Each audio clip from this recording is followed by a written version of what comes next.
네, 요즘 특히 연금에 대한 관심 굉장히 날로 커지고 있는 것 같습니다. 특히 올해 10월 초에 경험생명표라는 것이 변경이 된다고 하는데요. 경험생명표라는 것이 무엇일까요? 한국재무설계 김현용 팀장님과 자세한 얘기 나눠보도록 하겠습니다. 팀장님 안녕하세요. 네, 안녕하세요. 네, 일단 연금 특징부터 함께 살펴봐야 될 것 같습니다. 어떤 특징들이 있나요? 네, 그 연금이라는 이름을 가지고 있는 상품들은 크게 두 가지 특징을 가지고 있습니다.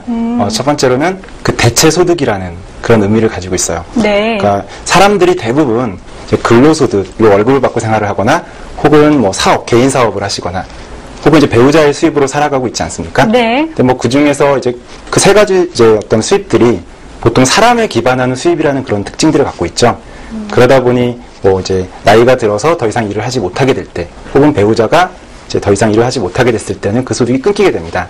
그런 걸 우리는 이제 은퇴라고 말을 하죠. 네. 그래서 그런 은퇴를 대비해서 이제 대체 소득을 만드는 것들의 가장 대표적인 상품이 연금 상품이고요. 그걸 네. 다시 말씀을 드리면 다른 금융 상품들은 이렇게 목돈을 만드는데 어떤 포커스가 맞춰져 있다면 이 소득의 이제 연금 같은 경우는 새로운 현금 흐름을 만드는데 그 특징이 있다고 할 수 있습니다. 그리고 두 번째로 연금이라는 상품은 기간으로 투자해서 기간으로 돌려받는 상품입니다. 다시 말을 해서 준비하는 기간이 길면 길수록 상대적으로 이제 목돈인 은퇴 자금을 마련하기가 좀 더 쉬워지고요. 또 일단 연금을 지급받기 시작했을 때부터는 이제 오래오래 사실수록 훨씬 이익인 상품인 거죠. 그래서 연금을 바라보실 때는 그 어떤 수익률의 관점도 중요하지만 이제 기간이라는 부분에 좀 많이 고려를 하셔야 될 부분입니다. 네, 연금 두 가지 특징에 대해서 알아봤습니다. 먼저 대체소득이라는 특징을 한 가지 가지고 있고요. 또 두 번째 기간이라는 관점에서 접근을 해봐야 된다라고 정리를 해볼 수가 있을 것 같습니다. 그렇다면 본격적으로 경험생명표와 관련해서 알아봐야 될 것 같습니다. 어떤 것인가요? 그러니까 경험생명표라는 것은 간단하게 말씀을 드리면 그 보험에 가입하신 사람들을 기준으로 해서 그런 사람들의 사망이나 혹은 생존에 대해서 어떤 하나의 통계표로 정리를 해놓은 걸 말합니다. 그래서 한국에서는 이제 보험개발원이라는 곳이 있어요. 거기서 1982년부터 86년까지 5년 동안 이제 개인 보험 계약자들의 그런 통계를 이제 900만 건을 이제 기초로 해가지고 작성을 한 제1회 경험생명표가 이제 그 시초가 됩니다. 네. 초반에는 이게 이제 5년마다 그 내용을 새롭게 반영을 했는데요. 이제 최근 들어서는 그 주기가 3년으로 좀 짧아졌습니다. 아무래도 또 평균 수명이 이제 증가하는 속도들이 좀 늘어나기 때문에 그런 측면이 있고요. 이번에 이제 2009년 10월 1일부로 지금까지 쓰던 제5차 경험생명표에서 6차 경험생명표로 바뀌게 되는 거죠. 네, 알겠습니다. 그렇다면 이제 구체적으로 경험생명표의 어떤 내용들이 연금에 구체적으로 어떤 영향을 미치는지도 함께 확인을 해보도록 하겠습니다. 어떤가요? 그러니까 우리가 모든 이제 어떤 연금 상품에서 이제 경험생명표의 어떤 효과가 반영이 되는 건 아닙니다. 종신형 연금에서 이제 이런 경험생명표가 되게 중요한 역할을 하게 되는데, 네. 그 경험생명표 내에서 평균 수명이라는 부분이 이제 그 역할을 하게 됩니다. 쉽게 말씀을 드리면 우리가 연금에 가입하는 목적이 뭡니까? 아무래도 과거에 비해서 은퇴는 되게 빨라지고 또 더 오래 살게 되면서 이제 소득 없이 살아가는 기간들이 이제 늘어나게 되고 그 기간이 얼마나 될지 예측하기도 좀 쉽지가 않아졌습니다. 그렇죠. 그렇죠. 그래서 과거의 연금 상품들을 보면은 10년, 15년 이런 기간을 확정된 기간을 정해놓고 이제 연금을 수령하게 됐었어요. 그러다 보니까 이제 기대 이상으로 너무 건강하게 오래오래 살다 보면은 유일한 어떤 소득원으로 이제 연금을 가져갔을 때는 그 기대하던 그 소득원이 사라져버리는 문제가 생기게 됩니다. 그래서 최근에는 종신형 연금, 즉 죽을 때까지 이제 받을 수 있는 그런 연금 제도로 이제 많이들 준비를 하시고요. 네. 그 은퇴를 목적일 때는 더더욱 이런 상품으로 준비를 하셔야 됩니다. 네. 네, 알겠습니다. 이제 표를 통해서 함께 또 자세하게 살펴봐야 될 것 같습니다. 이 평균 수명과 연금 구조에 대해서 설명을 해주신다고요? 그 연금은 이제 연금 이게 매년 혹은 매달 이렇게 받는 것이 일반적인데요. 그 은퇴 시점의 연금 재원을 가지고 이제 10년이나 15년에 걸쳐서 나눠주는 아까 같은 경우라고 한다면 얼마 받겠구나를 대략 판단하기가 쉽습니다. 네. 근데 이제 보험회사 입장에서 딱 바라봤을 때 죽을 때까지 주는 이제 고객의 종신형 연금을 이렇게 예를 들면은 이 가입자가 죽을 때까지 연금을 받기 때문에 이 개인마다 이제 어떤 수명도 되게 다르고 그래서 언제 사망할지 이런 예측도 굉장히 힘들잖아요. 그래서 매년 줘야 되는 금액도 계산하기가 되게 어려워집니다. 그래서 이제 그런 가입자들 간의 평균 수명을 기준으로 그런 것들을 결정하게 되는 겁니다. 이쯤에서 한번 사회자님한테 제가 질문을 하나 드릴게요. 60세쯤에 연금을 이제 수령하기로 하셨어요. 네. 그래서 그 시점이 딱 되셨습니다.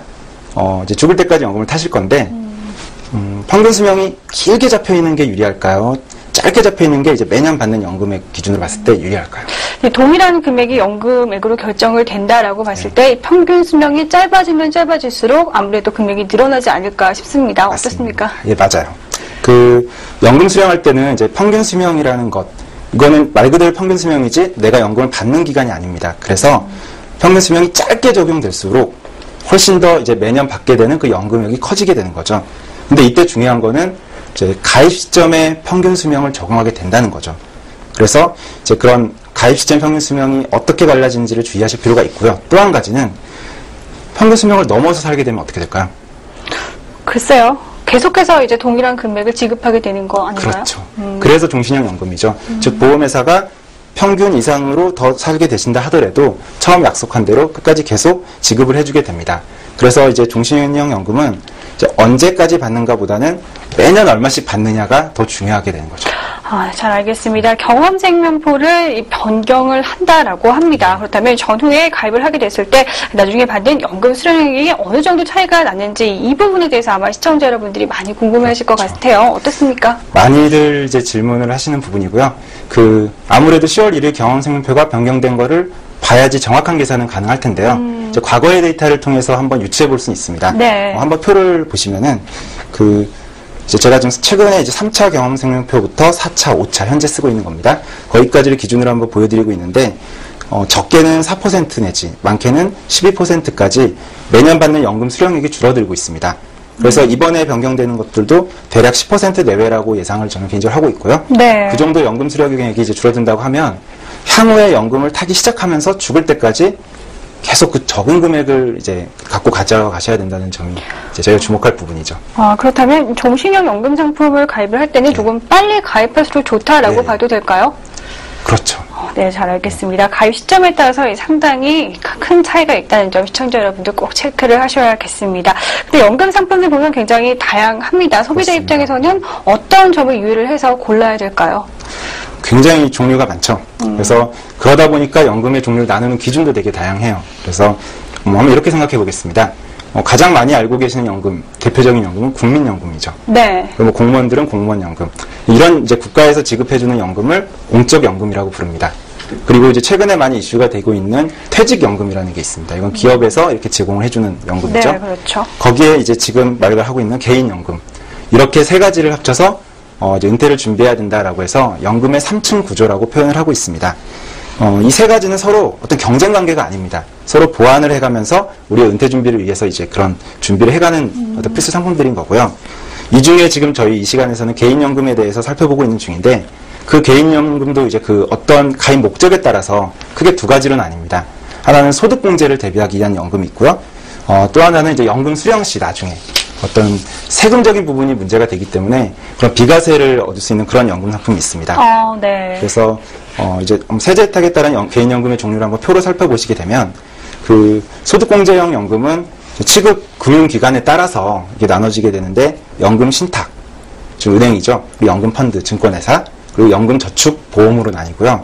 그 비과세형 연금은 현재로서는 보험회사에서만 판매를 하고 있습니다. 네, 잘 알겠습니다. 비과세형 연금은 보험회사에서만 판매가 된다고 하는데 특별한 이유가 있나요? 예, 소득세법 그 시행령 제25조라는 항목이 있습니다. 거기 내용이 결국 뭐냐면 10년 이상이 된 보험 차익에 대해서 네. 이자 소득세를 과세하지 아니한다라는 이제 그런 조항이 있습니다. 이게 가장 큰 근거가 될 거고요.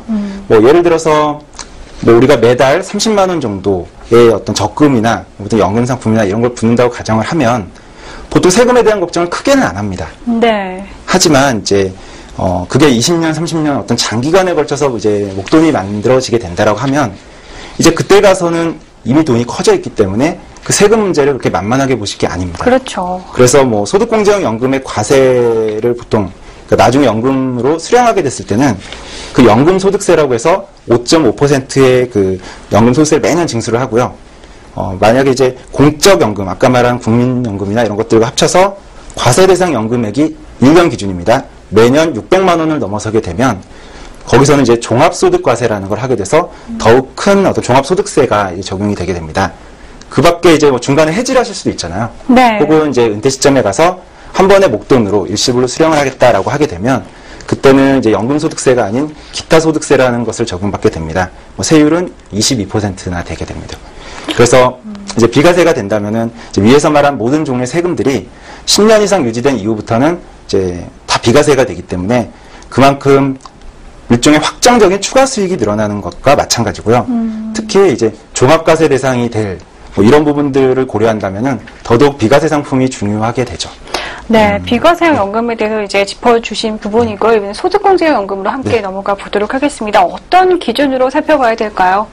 소득공제형 연금 많이들 좋아하시죠. 왜냐하면 지금 당장 우리가 돌려받을 수 있는 금액들이 있지 않습니까? 네. 더더욱 뭐 일반 직장인들 같은 경우에 뭐 처음에는 소득공제형 연금이나 이런 상품들이 없어도 조금씩 돈을 돌려받는데 어느 순간에 내가 돈을 더 내게 된다. 그럼 바로 소득공제형 연금들을 찾으시게 됩니다. 근데 이제 가장 중요한 건요. 이제 얼마를 돌려받느냐 이런 것들을 포함해서 이제 가입자가 현재 소득이 얼마나 되느냐. 이제 그 부분이 가장 이제 중요한 부분입니다. 왜냐하면 그 부분에 따라서 받는 혜택이 달라지기 때문이에요. 네. 소득공제형 상품은 이제 모두 55세가 돼서야 이제 그 연금을 수령할 수 있게 되는데 네. 이런 소득공제형 상품과 관련해서는 이제 아까 말한 그 소득과 관련해서 한계 세율이 굉장히 중요하게 이제 고려해야 될 개념이 됩니다. 쉽게 말해서 현재는 1년에 300만 원까지를 이제 어떤 소득공제를 해주게 되는데 300만 원의 세금을 줄여주는 게 아니라 300만 원의 소득을 줄여주는 개념이 돼요. 그럼 네. 거기에 해당되는 세금은 세율에 따라 달라지게 되죠. 그래서 한번 화면을 보시게 되면은 그 2008년도 작년 소득을 기준으로 한번 살펴보겠습니다. 이제 1200만 원 이하로 잡히신 분부터 이제 8%, 17, 26, 35% 그 4개의 구간으로 이제 우리가 종합소득 과세를 하게 됩니다. 그래서 그 세율만큼 돌려받는 금액들이 이제 달라지게 되는 거고요. 300만 원에 공제된 소득에 이제 그 세율을 한번 적용해 보면 금액으로는 24만 원부터 105만 원까지 돌려받는 세금의 규모가 달라지는 걸 알 수가 있습니다. 네, 소득 규모에 따라서 이제 소득공제 혜택이 좀 달라진다라는 말씀을 지금 해주신 거죠. 그렇죠, 그렇다면 이제 좀 더 구체적으로 한번 설명을 들어봐야 될 것 같습니다. 어떻습니까? 예, 그 방금 봤던 그 화면 다시 한번 보시면요. 네. 그 8%의 한계 세율을 적용받는 그 25세의 신입사원입니다. 또 한 명은 이제 26% 정도의 한계 세율을 적용받는 45세의 부장님이에요. 그래서 그 두 분이 동시에 그 소득공제형 연금을 가입을 하신 걸 한번 가정하고 말씀을 드리겠습니다. 네. 최대한 받을 수 있는 그 300만 원을 매년 불입한다고 하겠습니다. 신입사원분은 35세까지 총 10년 동안 납입을 하고도 55세까지 그 연금 수령하는 데는 20년이나 돈이 더 묶여 있어야 됩니다. 그럼에도 매년 소득공제 효과는 300만 원의 8%인 24만 원에 불과한 데 비해서 이제 부장님의 경우는 10년간 납입을 하고 나면 바로 55세가 돼요. 연금 수령이 바로 가능하시죠. 네. 동시에 신입사원과 똑같은 300만 원을 이렇게 매년 넣고 있음에도 불구하고 돌려받는 돈은 78만 원이나 됩니다. 이렇다고 한다면 과연 소득공제형 상품을 일찍부터 가입하는 게 항상 현명한 것일지 한번 생각해 보실 필요가 있습니다. 우리는 다 한정된 예산을 가지고 은퇴 설계나 이런 것도 하지 않습니까? 그렇다 보면은 기획 비용이라든지 우선순위를 항상 따져봐야 되는 거죠. 잘 알겠습니다. 그렇다면 변액 연금보험 상품 얘기도 요즘 또 계속해서 많이 들려 나오고 있던데 어디에 해당이 되는 건지도 함께 짚어봐야 될 것 같아요. 이제 저금리라는 것들이 화두가 되면서 네. 이제 우리가 펀드나 이런 투자에 대한 게 많이 이슈가 되고요. 또 이제 보험 상품에도 이제 변액이라는 이름을 가진 다양한 상품들이 있습니다. 그 중에 이제 연금 상품도 투자가 되는 이제 연금 상품을 우리는 이제 변액 연금 보험이라고 말을 하고요. 네. 아까 말씀드린 것 중에서는 이제 비과세형 연금 상품들이 이제 거기에 해당이 됩니다. 그리고 소득공제형 연금 같은 경우는 이제 금융기관들이 다양했잖아요. 네. 그래서 이미 증권사 상품인 그 연금 펀드라는 게 존재하기 때문에 별도로 투자 형태의 소득공제형 연금보험은 존재하지 않습니다. 네. 아무리 장기 투자를 한다고 하더라도 위험하지 않을까 하는 생각도 드는데 어떻습니까? 간단하게 말씀드리면 관리되지 않는 그런 장기 투자는 위험하다고 할 수 있습니다. 그럼에도 불구하고 이제 연금처럼 긴 호흡을 가지고 이렇게 가져가는 상품들은 투자를 반드시 병행해야 됩니다. 장기 상품들이라는 게 장기로 가져가면 갈수록 훨씬 유리해져야 되는데, 현재 같이 이제 구조적인 어떤 저금리가 이제 고착이 된 이런 상황에서는 이제 금리형 상품으로는 이제 인플레이션을 해지하기에도 굉장히 벅차요. 네. 그러다 보니 장기로